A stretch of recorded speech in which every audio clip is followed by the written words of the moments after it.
More now on tonight's breaking news out of New Zealand. Police say there have been multiple fatalities after a 6.3 magnitude earthquake struck the city of Christchurch earlier today. Deaths have been reported at several locations and 2 buses were crushed by collapsing buildings. Joining me now on the phone is Kim Savage, a reporter with News Talk ZB. Kim Savage, what has happened today? How bad has this earthquake been?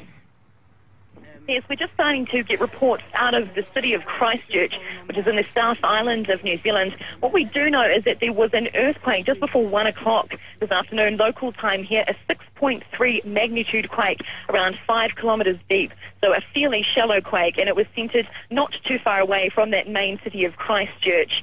Some people here describing it as worse than the quake that struck the same area, the Canterbury region, back in September last year. That was a 7.1 quake, but already we're seeing television reports, and we're getting reports here in our newsroom of some serious damage to the city, buildings collapsing, people trapped in buildings, and many injuries. We're also getting reports of multiple fatalities, but we can't say at this stage just the number of people who've died in this quake. What's going on in terms of the city itself? The airport is closed, so no one's able to get in or out of the city.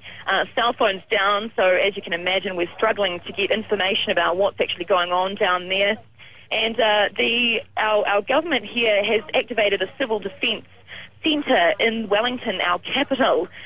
They're monitoring the situation. They've raised the emergency level to a level 3, which is the biggest level for a regional disaster of this kind. So just to sort of describe to you the magnitude of this and just how significant that is a very high alert level.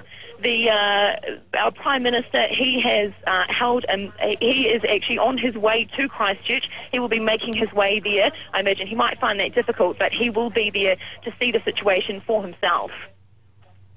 Kim Savage, thank you very much, and our thoughts are with all the people in Christchurch. We're seeing some very difficult pictures from that scene, and clearly there's going to be a death toll. We just don't know how big it is at the moment, but we'll come back to that story before the end of the show. Now back to Libya.